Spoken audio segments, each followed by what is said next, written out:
Hello and welcome to the Voice of the Vic podcast with me, Ben Aiton.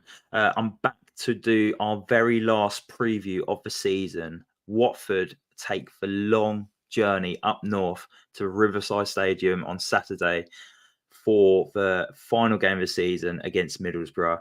And I'm on my own tonight. Mike's out doing a pub quiz, I believe, with his missus. He got roped into it last week and he couldn't get out of it this week, so he's got to do it again. So I'm on my own tonight. Well, I say I'm on my own, representing Voices of Vic, I'm on my own, but I've actually got a guest lined up. You'll recognise her. It's Dana from the Boro Breakdown Podcast. Dana, thank you for joining me tonight. I really appreciate it. You've been on many of times before. It's always good to get you back and discuss all things Boro. But firstly, how are you? I'm all right, Ben. Thanks for having me on. And I hope that Mike wins this pub quiz that has taken his attention this evening. Fingers crossed. I really doubt it. The feedback I got from him last week was there was a group of them and he only knew one question. So he's got a lot of improvement to do. I'm like that. I relate to Mike there. I'm very, very, very, very unhelpful at pub quizzes, but it's lots of fun, isn't it? Yeah, it's a good way to get out and socialise, isn't it? And have a few drinks. You might know the sports questions when they come up, but apart from that, Yeah. I'm the same. I wouldn't know anything other than if something comes up and it's fly related, I'll know the answer to that. Mike would know Westlife, and yeah, so we've probably got the pop bands covered. But yeah, anything else outside of football and pop bands, we'll be screwed. But anyway, yeah, that's all we need. We'll dive straight into it, Dana. It's been a difficult season for Middlesbrough. We just spoke a little bit before we went on air. You said it was a slow start for Middlesbrough. How would you assess this season? One big what if, I think, Ben. It's been massively curtailed by injuries, and I think that's the legacy that it has. That's the legacy that it's left. A lot of Borough fans will wonder, if we didn't have these injuries, where would we be? We are 8th in the table. That's where we will finish. And we're not a million miles away from being in that top 6. And it doesn't feel like we're a million miles away from being a really well put together side. It's just those injuries have massively knocked us off course quite a few times this season. And I know that a lot of football fans do call seasons roller coasters, but I think ours has been that. We've had moments where we've been looking towards that top 6. Alternatively, we've had moments where we've been looking over our shoulder after a 2-0 defeat to Stoke, who at that point were in the bottom 3 themselves. We were thinking, crap, can we maybe embroil ourselves in a relegation battle? At that point, we were only 3 points off the bottom 3, or 6 points. I can't remember what it was. So it felt like at one point we were maybe nearing that dangerous territory towards the bottom. But you know what the championship's like, Ben, and it's crazy how you can have moments where you are looking over your shoulder and then moments where you're looking towards the top 6. That's perfectly encapsulated for a season, really. And overall, one big what if. Yeah. Obviously, last season got to the playoffs, lost to Coventry over 2 legs. This season, finishing 6 points outside of the playoffs. Would you say that Borough have taken a step backwards this year from the aim from last year? Obviously, this year would have maybe been going one step further, but has it been a step backwards for the football club? I would say so, yeah. I mean, in hindsight, it was to be expected. We didn't manage to retain a lot of all the loan players that we had last season that were so impactful. And when you have that changeover of personnel, it's naturally going to take time for those new players to bed in. Hence why we probably had such a slow start this season, and it felt like ages since we registered our first win against Southampton. So yeah, it's been a really frustrating season in that regard. I have really learned a lot from this season as a fan, because I build us quite high pre-season, just given how good we were last season under Michael Carrick. And he was the one reason really why I was so optimistic, but I've been massively burned by that optimism. And I think it just goes to show that, yeah, when you do have that change in personnel, it does just take time. And I'm feeling a lot more optimistic about Boro next season, because I do feel like we will retain key players. We don't have a lot of loans. And the loan players that we do have, they've been impactful. Luke Ayling, for example. I think Lewis O'Brien, maybe not so much, but he is a good player in his own right. If they go back, I don't think it's a massive detriment to the squad. So I'm definitely more optimistic towards next season, and I've learned an awful lot from this.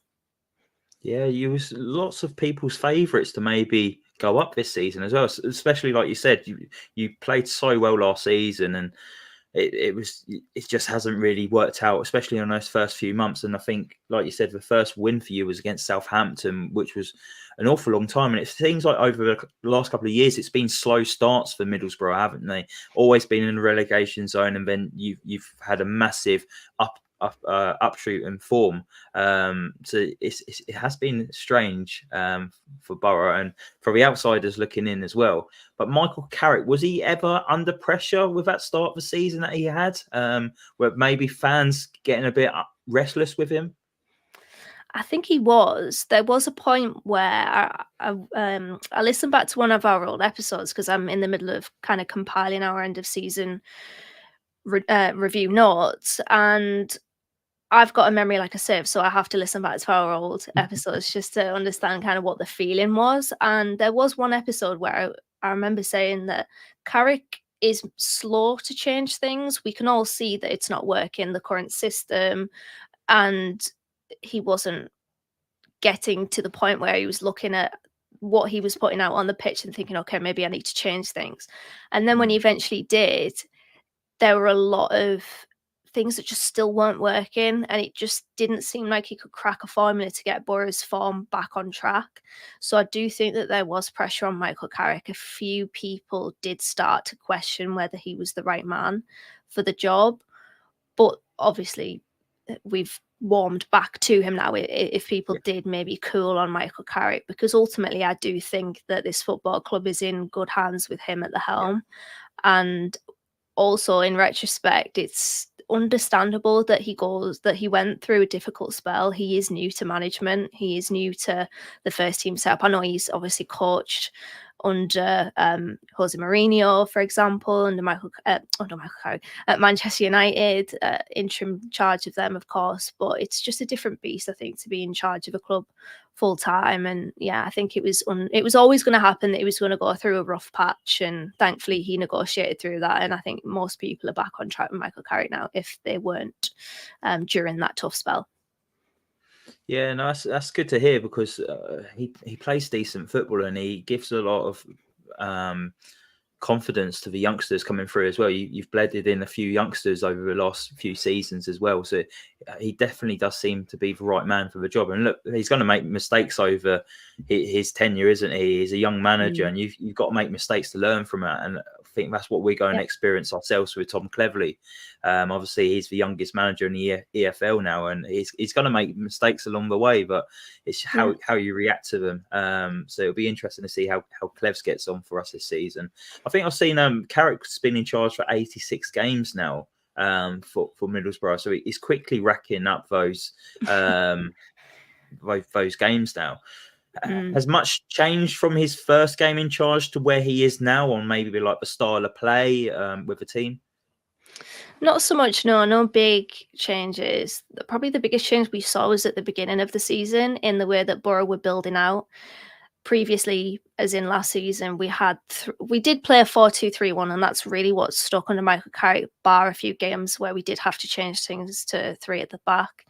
But last season, we did build out with 3 centre halves, and then we'd have the 2 midfielders, and then we'd have a front 5 with Ryan Giles getting really high up the pitch, and then you'd have the striker, the attacking midfielder, the left back, the right midfielder, and the left winger. So there's players there, there's options there up front. And it changed a little bit towards the beginning of this season, where we were actually building out with a back 4, 2 in midfield, and then 4 up front. So it was different, and I didn't like it, to be honest, because I like us to have that outlet out wide. I like us for one of the fullbacks to just push up, and that didn't happen. And I think gradually we saw that 3-2-5 come back into it.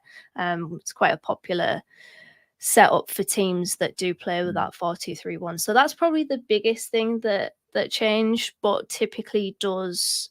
And Carrick never really likes to say that it's a set formation because it is fluid. You will see players interchange, especially the front line. But the style of play is to try to retain possession.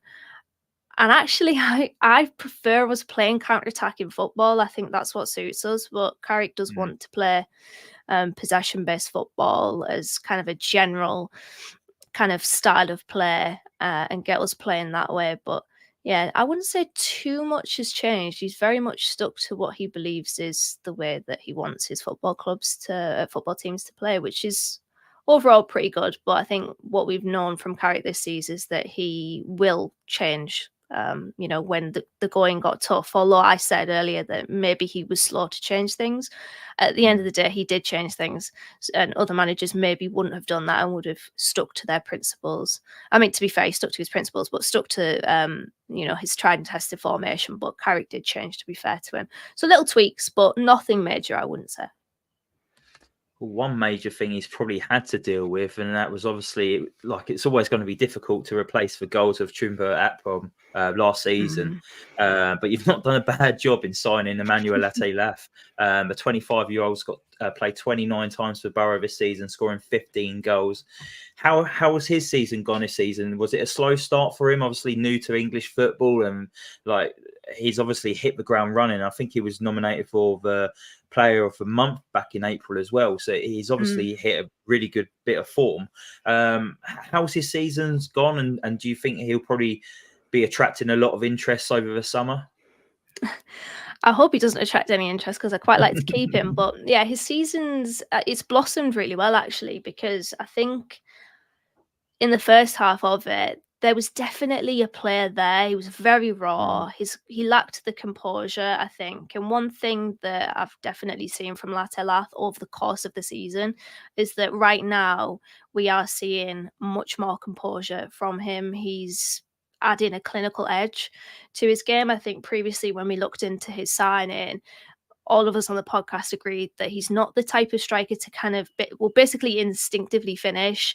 If he is given time, he is an instinctive finisher. If he's given time, then you will probably see him sky a shot over the crossbar, or the shot selection might not be right. He's erratic in front of goal, basically. And we're not seeing that now. We're seeing a complete change around from him. So at the beginning of the season, he was out of the team for a while. He was on the bench, actually. We were playing Josh Coburn up front. We tried to experiment with Sammy Silvera up there as well, who's not a striker. He's a winger. And so, yeah, it was difficult for him to basically get into the swing of things, but he's thoroughly into the swing of things now. He's scored 11 goals in his last 10 games, and he looks really, really good. Some of his finishes have been quality. I don't know whether you saw the header against Leeds, a very difficult header to kind of get on target from that far out, really. Looks good. He looks really good. And credit to Boro's recruitment team for finding him, because he was playing in the Swiss League for St. Gallen, so not a high-profile division there. And they've picked a gem there in Latey-Laf, I think. No, and so have you signed him permanently? So he's on a long-term contract as well? Yeah, he's a permanent signing, thankfully. I think we've learned our lesson from last season, bringing in all those loan players. So yeah, thankfully, Now, I've been impressed with him. Whenever I've watched the Football League highlight show, he's always the one standing out for Boro. He's probably, would you say he's your star player this season? Yeah, I think there's been a couple, actually. Latey-Laf is one of them because he's a nuisance, very quick, good movement, can drop deep, links up well with the midfield. So he's very much hitting his groove, if we've just discussed. But I think Rav van den Berg is another one at the centre of our defence, 19 years old, picked him up from Pexwolle in the Netherlands, and he has really just exceeded expectation. A lot of top European clubs were interested in him. Roma, Dortmund, Ajax, I think, were another one. AC Milan, there's quite a few clubs that did inquire about him, and he basically said no. He was on the phone and then he said, no, I'm going to Middlesbrough. And I think he wanted that first team football. He's got it this season, and I think he's showing why he's so highly rated. Very composed defender, plays well beyond his young age of 19. Very, very mature and reads the game really well. Actually marshals our defence at times. And I'm kind of looking and I'm like, you're literally the youngest player in this defence and you're telling all the senior players where to be. It's good to see because I think you can see that, you know, he's got a wise head on his shoulders and he knows exactly what kind of needs to be done in defence. He's not afraid to kind of speak out about it. So, yeah, he's been a top player for us as well. It's Latte Lath standout, Rav van den Berg standout. Finn Azaz is another one as well. January signing. Yeah, Plymouth goal, wasn't he? Yeah, he's really, really started to build on his performances. Looks like he could scored next a few season. goals for you as well, hasn't he? Yeah, he scored a few, mostly for Plymouth. He's got a double-double, so double goals and double assists, obviously across 2 teams this season. But he's registering the, creating chances for players, getting the assists, and scoring a couple of goals as well. So it's really good to have that threat of someone creative and a goal-scoring threat as well from midfield. So I think they're the 3 players that are standouts. Yeah, I worry against playing against him at the weekend. He scored a peach of a goal against Watford for Plymouth on New Year's Day. Oh, he did, yeah. Oh, yeah, that was against you. Yeah, forgot about that. First time shot from outside of the box and quality goal. So I'm not looking forward to facing him this weekend. I did want to turn my attention to the defence, and it's only off the back of I saw your video you put out on your Twitter the other day about Matt Clark. So I wanted to talk to him about him a little bit because maybe he's a bit of an unsung hero and not many people, he might not get applauded as much. But you said he's maybe like a contender of player of the season. Obviously, he was out all of last season pretty much with a back injury. He's returned October, November this year, but he's been a mainstay of your team since. And I saw he actually got his first goal for Boro the other week as well. Has it been vital just getting him back into the team, and like has he came back stronger than what he was before for Boro? I'm so glad you mentioned him, Ben, because I completely forgot about him, funnily enough, just then when we were discussing star players. Yeah, he is absolutely one of them. The thing is, Matt Clark, before his injury, we didn't really see the best of him, I don't think. And it was under Chris Wilder that we last saw him play before he came back against Huddersfield, I think. He came off the bench. And so that's just a completely different style of play. When you think of Wilder, it's the overlapping centre-backs, and that's definitely what we saw Matt Clark do. So it's a different style of play for him and Carrick. I must admit, I have seen him overlap, to be fair, under Michael Carrick. He is a good ball-playing defender, but ultimately he is a very good defender in terms of when the ball comes into the box, defending the penalty area, defending the box. He's very, very good, Matt Clark. He puts his head in where it hurts, and he's that old school, old-fashioned kicking hoof-it sort of centre-half, and I really, really have enjoyed his performances. But he also has that modern part of his game where, he can play out from the back.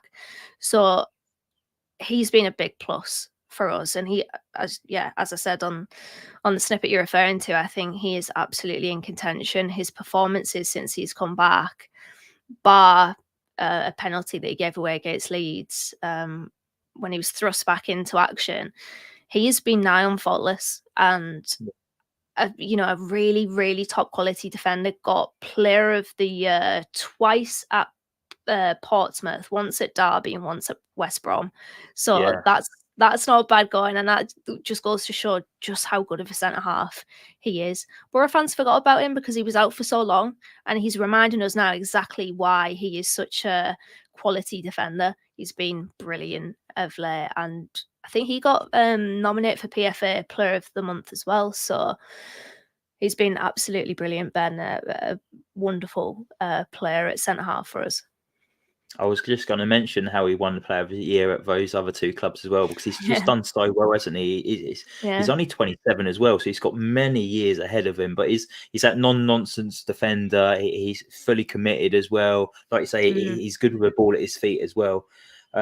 You've done very well to get him and get him back up to fitness as well, and hopefully he can stay fit for next season. Who knows what will happen with him in the defence for you.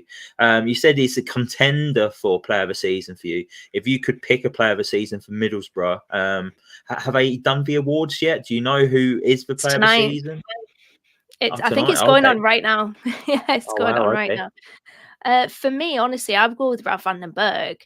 It's very difficult to, because I think the contenders that I would have probably gone for have been injured throughout the whole of the season. Like, we do our preseason predictions before a ball is kicked, and Player of the Year is one of them. And I think I might have said that Riley McGree would get our Player of the Year, but we just haven't seen him enough. He's had a he's a good player. Yeah, he's a fantastic player, but he's been massively fractured by injuries, unfortunately, this season, one of many.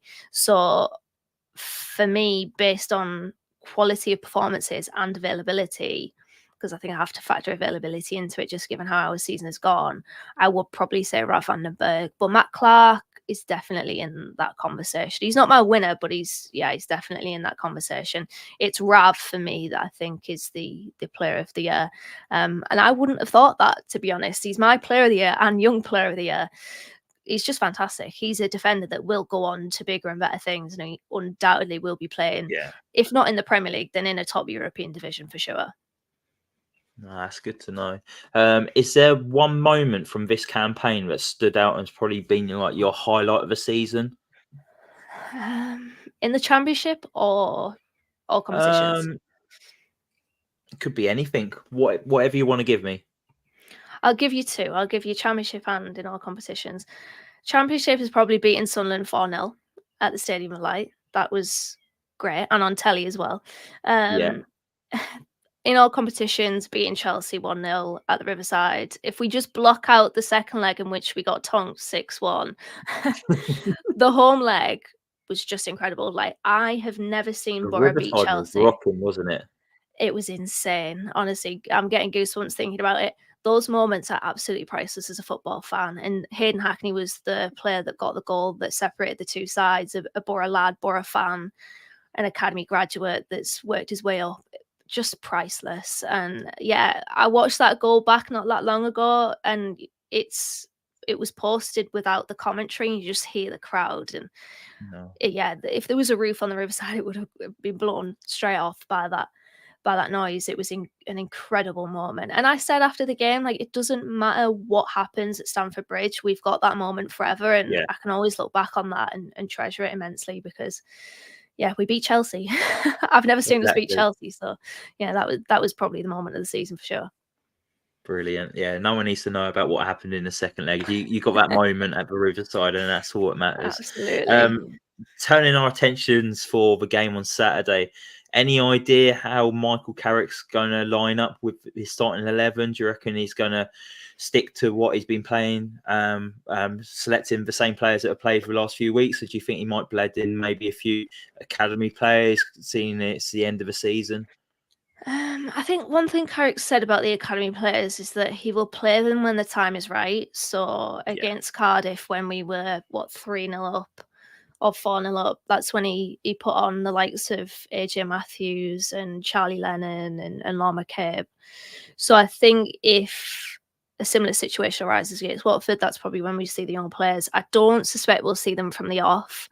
There's a couple of players that are coming back from injury. Alex Wenger has recently come back from, I believe it was a hamstring problem. I know he has been out with a hamstring problem, but to be fair, we've had that many injuries this season, I can't keep count, and I don't know what's what. But he's definitely come back from an injury recently, and Dale Fry and Josh Coburn are also back in training. But I think that the tricky thing is like, do you bother?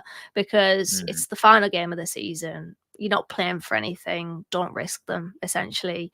Let them just kind of get back up to speed on the training pitch, and then we'll see them for pre-season. I just don't think it's worth bringing them back for the final game of the season. So I do feel like it'll be relatively unchanged. If Lucas Engel's back, maybe he'll play instead of Luke Thomas. But yeah, I literally do not know what the team was in our last game.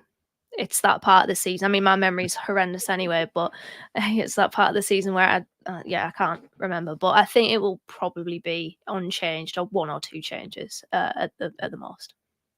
Yeah, it's not worth risking these players, is it? Especially when there's nothing meaning on the game. Tom Cleverley even said in our press conference, a couple of players aren't going to be featured because they're going off to play in the Euros in the summer. So he says he doesn't want them to pick up an injury and then ruin their summer. So it makes total sense. If he was going for playoffs or the title, you would play them, but not in a game. It doesn't really matter. Yeah, not worth it. Not at all. Last prediction of the season, then score prediction. Everyone loves doing a score prediction on it. What do you reckon for Saturday? It could be anything. Hopefully lots of goals. I was thinking 0-0 actually, because for some reason my mind went straight to 2014-15. You'll remember that season, obviously, because you went up. And we played Brighton the final game of the season, and oh my god, it was probably the drabbest 0-0 draw I've ever seen in my life. The drabbest goalless draw of all the drab goalless draws. I'm hoping that is not a rinse and repeat situation there. I'm going to go with 2-0 Boro, a relatively rare clean sheet for us this season. To be fair, I will say I did say 5-2 to Boro on our podcast, just because there's always a part of this part of the season where you just see a crazy result. To be fair, we might have already seen it with Blackburn 5, Sunderland 5, and then the very next week Blackburn got tonked 5-0 off Bristol City. So that might have been the series of results, to be fair, but whatever. End of the season, let's just go for it. 5-4, 5-3, 8-0. I'll land on 2-0 just to be safe. I like it. Maybe one team you don't want to be playing if you want a 0-0 is Watford. We've got 3 0-0s in the last 5 games. So God. Who knows? I hope it's maybe your 5-2, just so there's a bit of goal manufacturing. I'm going to go with, like, we've done all right under Tom Cleverley so far. He's obviously got the permanent position as Watford head coach now. I think he's been in charge about 8 games. He's only lost 1 out of them. He's drawn an awful lot, 4 or 5, and then won twice as well. So I'm going to say 1-1. I want him to go into the end of the season keeping just 1 loss under his name. But yeah, it's going to be difficult. Games against Middlesbrough are always difficult. I do like playing against you guys, so it's always an interesting game.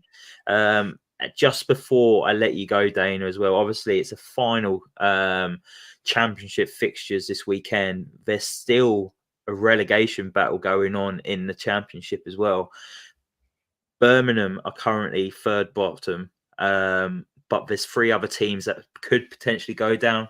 You got Plymouth Argyle, Sheffield Wednesday, and also Blackburn.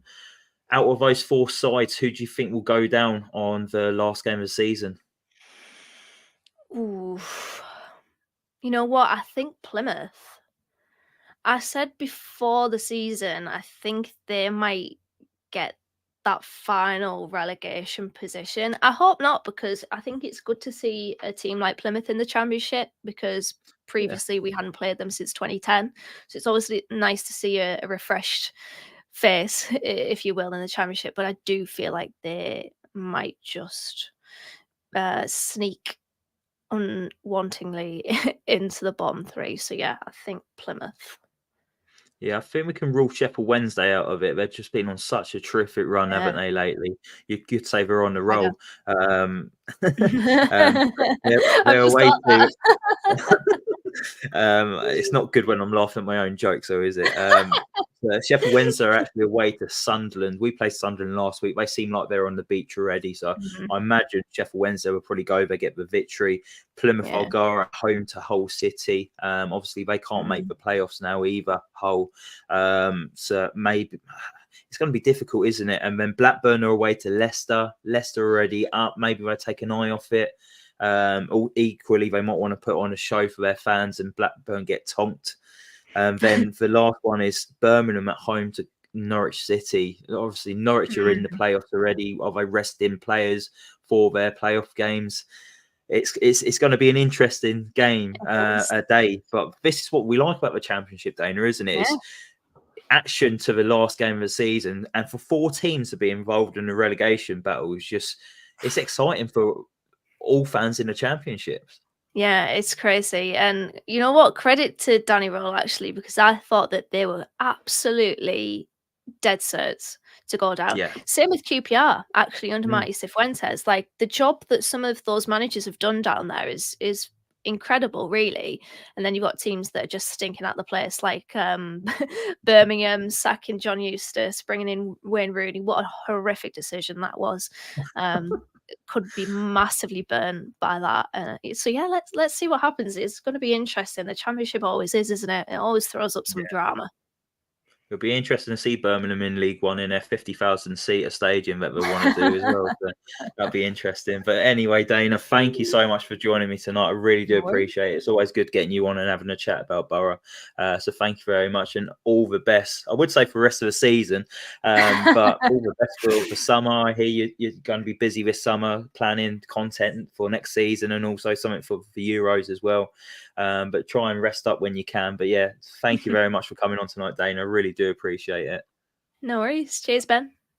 Nice one. Thank you. And that's it for the rest of the season, everyone. So that is our last preview for the Voice of a Vic this season. Hope you've enjoyed them. We'll carry on doing them next season as well. If you've liked the video, hit that like button and also hit that subscribe button. And we'll be back on Sunday to give a review of the Middlesbrough game. Hopefully it's talking about a Watford victory, but it's going to be a difficult one up against Dana's Middlesbrough. So yeah, we'll keep our eyes out on that one. But yeah, have a lovely weekend, everyone, and we'll see you all soon. Come on, you Horns.